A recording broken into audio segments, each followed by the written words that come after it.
The economy's recovering. The economy is still collapsing. This time on Poll Hub, there are vastly different takes on the economy after a great jobs report last month and the month before that. But we're still missing millions of jobs since the pandemic hit and the country hit the pause button earlier this year. Polls show Americans are not split down the middle on this one. So we will be talking with NPR's Pallavi Gogoi about where the economy might go between now and Election Day. Then, reopening schools has become a flashpoint. What do Americans think? We've got some new numbers, so let's get to it. And hi, everybody. Welcome to Poll Hub. I'm Jay DeDapper, Director of Innovation here at the Marist Poll. And I'm Barbara Carvalho, Director of the Marist Poll. And I'm Lee Miringoff, still remote and still the Director of the Marist College Institute for Public Opinion. You don't seem remote to us, but that's because we're all on Zoom looking at each other right now. So that's pretty good. Hey, the economy has been a big issue.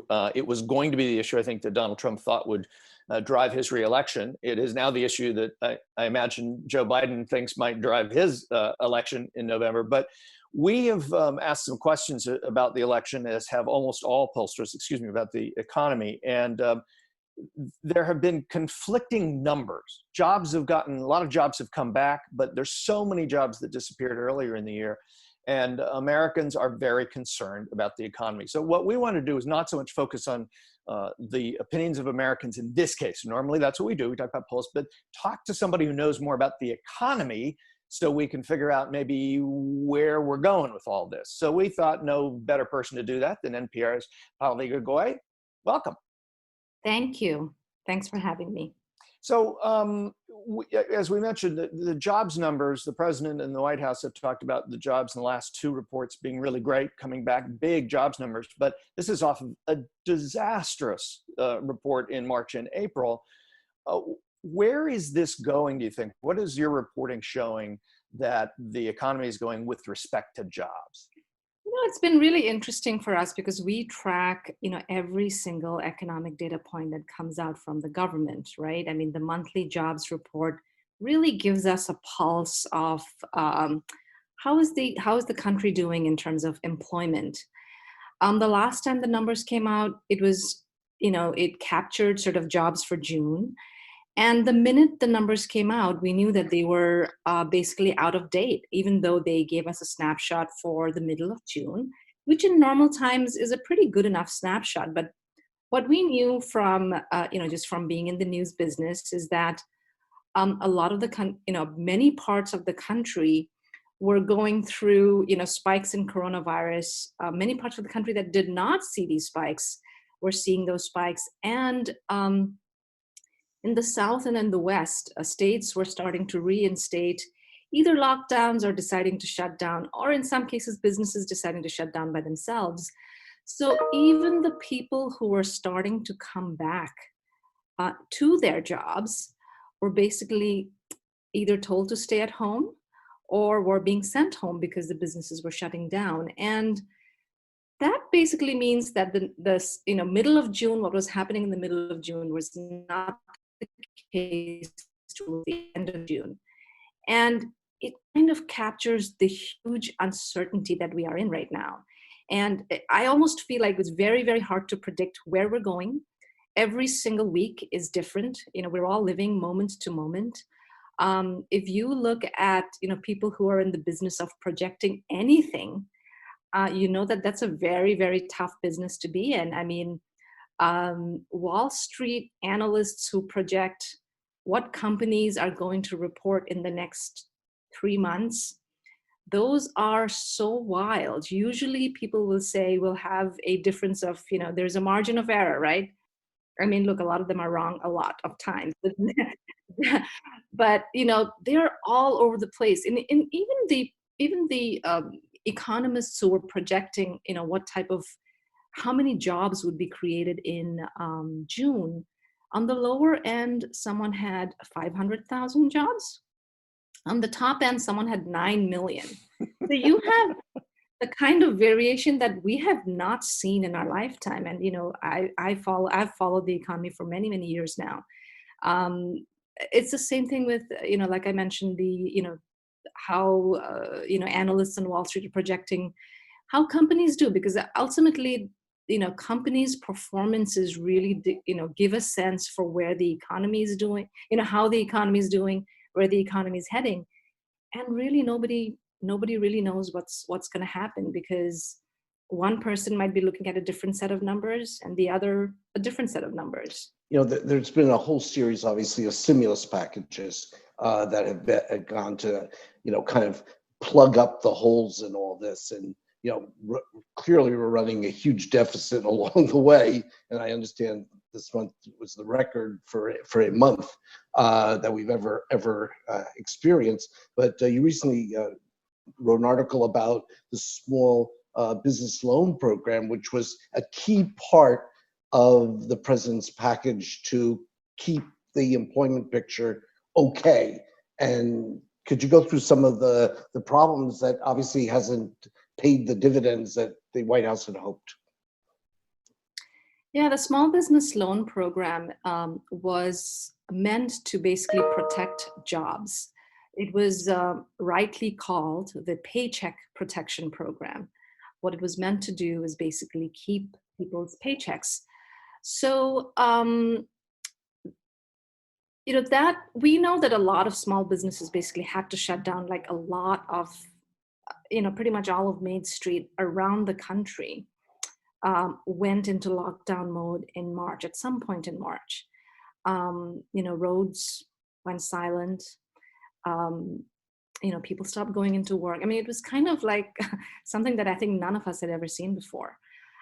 So the Paycheck Protection Program was meant to basically help all of those people who were sent home, that, okay, we're going to help these businesses and keep them, at least keep those people on the payroll.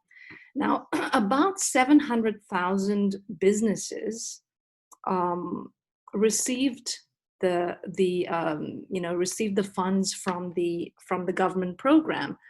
I have to say that when finally the government released sort of the sort of names of what those entities were, I think a lot of people were really, really shocked. Of course, there were a lot of small businesses who got it, but then there were also a lot of what we can say high status recipients. There were country clubs, elite private schools, high powered law firms. In fact, a lot of businesses a lot of sort of entities that received the money were, people were asking, are these even businesses? There were mega churches, there were universities. I mean, you guys probably had read that there were sort of some of the, some of the best known universities out there who actually did end up returning some of the money.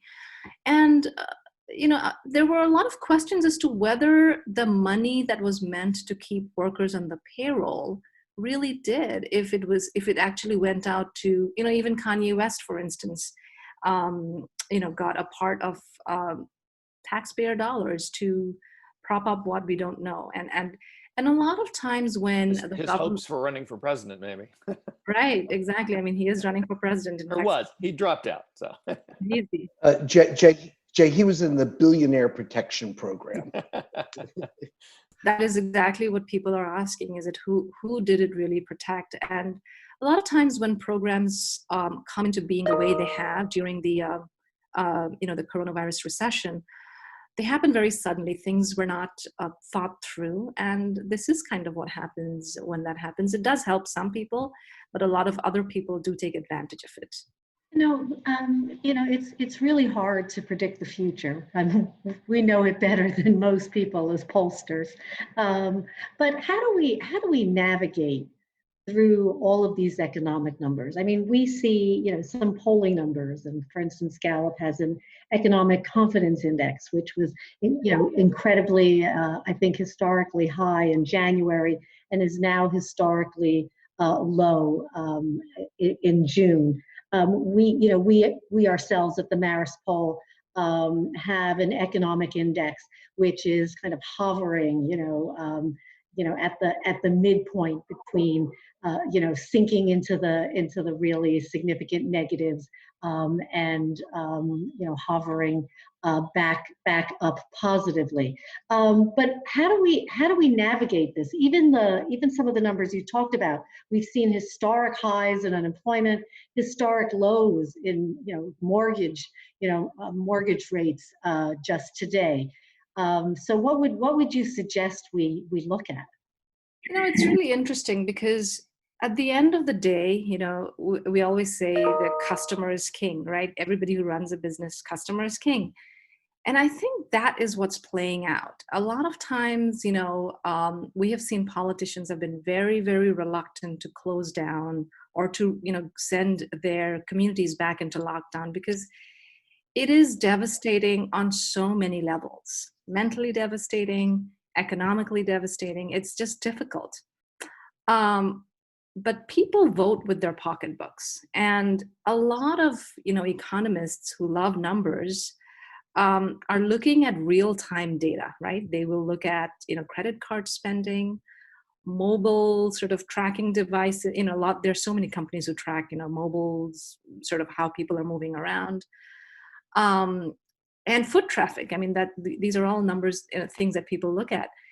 When there were spikes in Houston or in California or in Arizona and Florida, even before any of the mayors, any of the governors, anybody acted, the numbers started showing very clearly that there was a decline in economic activity. So we saw, for instance, OpenTable, which tracks, you and I want to go out to eat in a restaurant. People who want to, book a restaurant, reserve a table at a restaurant uses OpenTable. Those numbers started declining immediately. And I think like real-time data has become for all of us, not just the economists, all of us in the business of, talking and looking at economic numbers, we're looking at the data much more closely than we ever have because we have to. We cannot rely on data that's 2 weeks, even 2 weeks old. And that really is a new situation. And I feel that people, are taking those decisions and are not waiting for their leaders to act. One of the things that strikes me about this is, and you mentioned it a couple of times, how unprecedented this is. And I think we remember in our generation, we don't remember the Great Depression. We heard about it from either parents or grandparents. But we did live through 9/11, which was a huge economic shock. And then in 2009, the collapse, or 2008 and 9. This seems very, very different. And part of that, I think, is because there is no end in sight other than a vaccine. There's no logical, like, oh, this can play out somehow. Do you see it that way? Do you see this as somewhat unprecedented and very uncharacteristic of anything you've covered? Yeah, large scale. I mean, this was like a global shutdown on a scale that none of us have seen before. This was not led by, the 2008 economic crisis was really a financial crisis where there was a systemic sort of banking problem, and that kind of percolated through the global economy. It took time. This was kind of overnight. In 1 week, suddenly streets had gotten silent. Yeah, the whole world shut down in like 2 weeks. It's crazy. Yeah, there was a time when there were all these drone footages that we saw of cities all around the world had basically emptied out streets. This is not something that any of us have seen before. I mean, this is during the daytime. So this kind of shutdown, and it's government-led in the sense that, it's almost like the government is saying, hitting pause to the economy. None of us have seen that before, for sure. And, we, at one point, I think, talked about how often we've used the word unprecedented. It was like almost every story because, right. Every number that we were seeing, everything was and is actually unprecedented. And it is. Yeah. And it is, exactly. And right now, like, there are 32 million people receiving some form of unemployment. Wow, 32 million people, basically they've continued to file for unemployment. And, at the end of the day, we don't even know how many are, people who've lost jobs who actually cannot file for unemployment and haven't. So that is, it's a huge number. So I know we're not going to ask you to, predict the future, but what should we have our eyes on? What are you going to be looking for to get a sense of how the next few months are going to play out? What am I going to be looking for? I mean, literally, I am, living moment to moment. It's very hard. I think like reopenings is a big thing. And I feel like it's so, health and economics is so tied right now. It's completely intertwined in a way that we have never seen before. And, I mean, people get very excited when there is news about the vaccine, and rightly so, because it affects basically life at this point, our ability to live life. I mean, you and I and all of us on this Zoom call are able to do it because we are in positions where we can actually be in front of a computer and work. But there are so many people who cannot. I mean, they have jobs where they actually have to be there in person. And a large part of the economy runs on that. So, when will we feel safe enough? When will the country feel safe enough to go out there? And one of the things that actually has really struck me is research after research is showing that there is a bifurcation in the economy right now between people who can afford to stay home and actually keep a level of income that they have been used to, and the people who are not able to. And in fact, a lot of those people are, cannot stay at home and work. And B, if they've lost jobs, they are really reliant on the expanded benefits that the federal government has pushed through, which we know that there's only a couple of weeks more left of that. There has been studies that showed that it has led the poverty level, from dipping down, which is kind of really interesting, that we have this very dramatic recession with, some of the worst numbers that we have ever seen, but the poverty level has stayed stable. Why? Because the government has supported people who've lost jobs. And there's a lot of questions over how long can the government can keep supporting people in unemployment, and when will those people come back to their jobs? And if the government removes that support, what happens to the economy, to the parts of the economy that have actually stayed, kind of stable? I mean, at the end of the day, Amazon has done really, really well because people do shop for almost all their basics, almost everything that they can think of on Amazon. People have continued shopping at grocery stores. I mean, that part of the economy that supports your ability to survive has done very well. Well, it seems like, believe it or not, it actually could be worse than it is based on what you're talking about. And there's a lot of numbers, as you suggested, we're watching numbers as well, of political opinion numbers. And I'd love to have you back and pick up this chat in a couple of months to see where we're at. In the meantime, though, Pallavi Gogoi, a business editor from NPR, thank you so much for coming on and sharing some of your insights with us and our audience. Thank you very much. Great, thanks. Happy to be here. Thank you so much.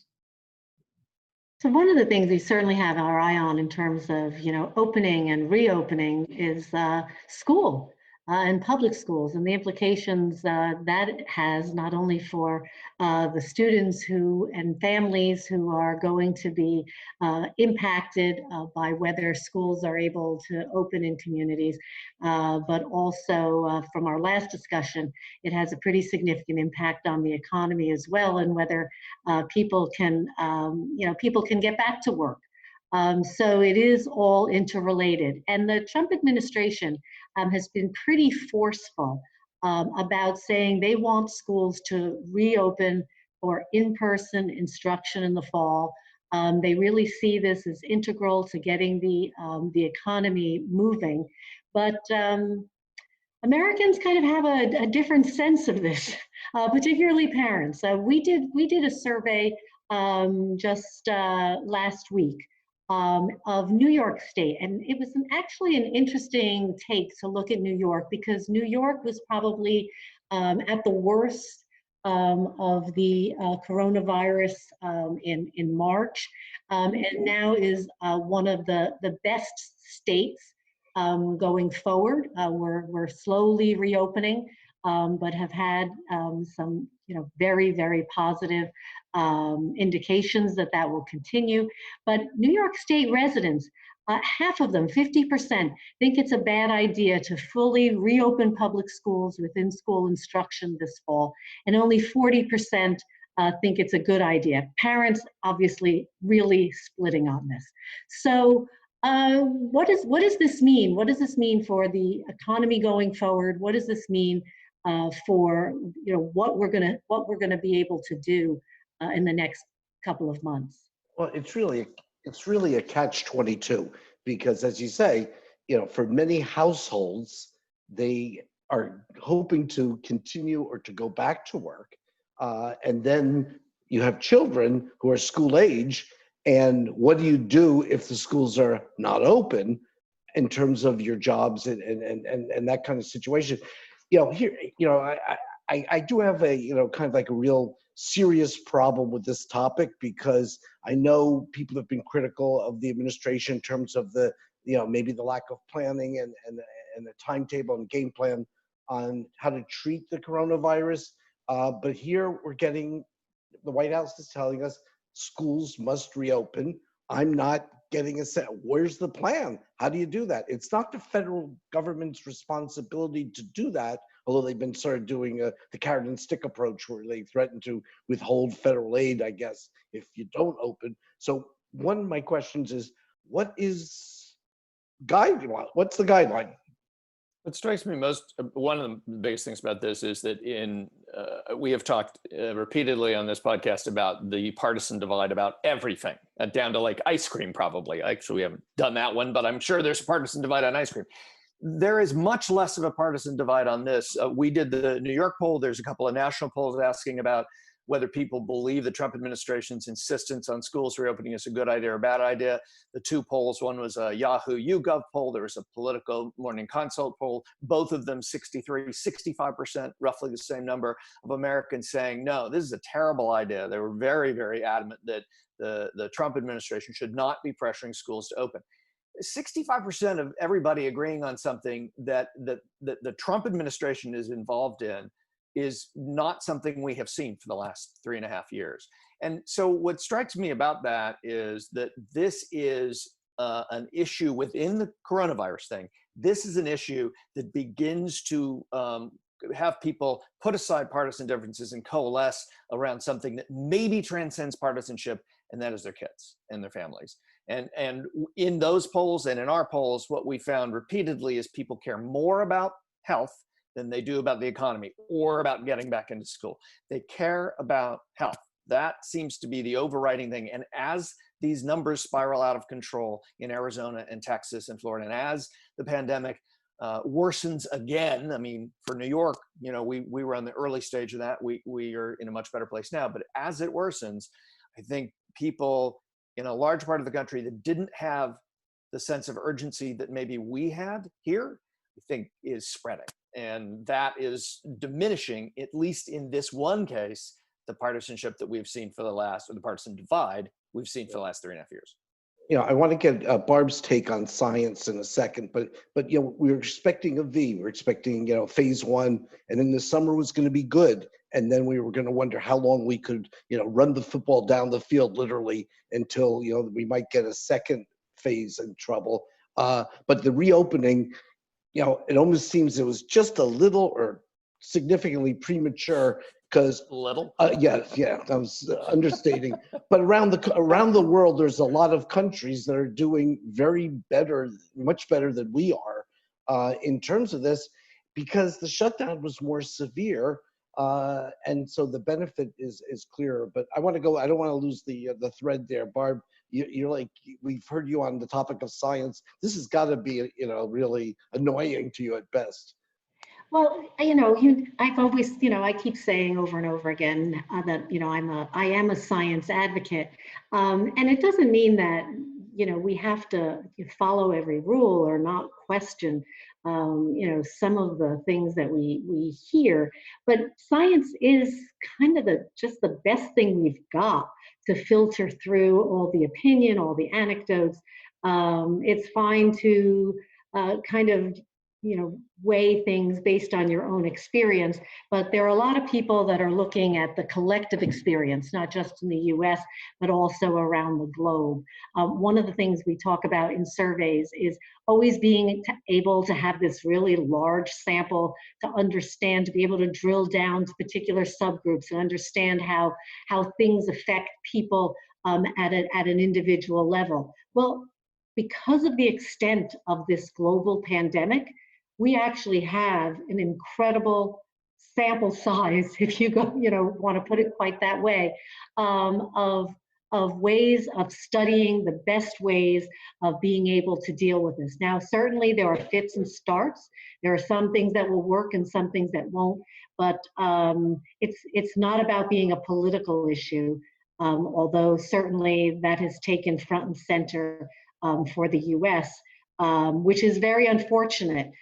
Instead of being a global leader in health, the US, unfortunately, is, in terms of coronavirus numbers, is actually at the bottom of many of the developed countries around the globe. Yeah, and my nightmare is, among many nightmares that I've had lately, is that we're somehow going to. Your life, you live for nightmares. I live from nightmare to nightmare. If everything was rosy, you would just have a bad day. That's right. But I really have this sense that we have now pulled out, in essence, from the World Health Organization. What if one of those countries comes up with a cure, and they get the vaccine? And now we're knocking on the door and say we didn't really mean it? Well, I don't know. Maybe that's for another day. Jay, you want a closing remark? Well, yeah, before we go, I just want to end on polls, because we do, that's, what people come to us for is polling stuff. And the other part of this that I think really strikes me, and that I really want to watch carefully, is Donald Trump's troubles are with suburban, especially white college-educated women in the suburbs. That's where his trouble is, right? That's where the numbers, every poll shows this. I can't think of a better way to turn those people off than to demand schools be open in the suburbs for their kids to go. And that is what the polls are showing. It seems like exactly the opposite political strategy you'd use.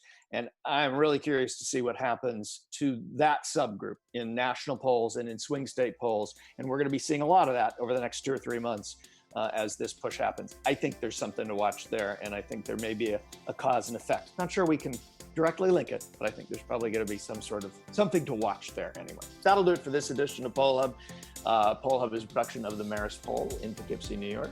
Our executive producer is Mary Griffith. Our editor is Casey Schaff. Our production assistant is Amelia Morel. Her dog is Hudson. Who has his own website?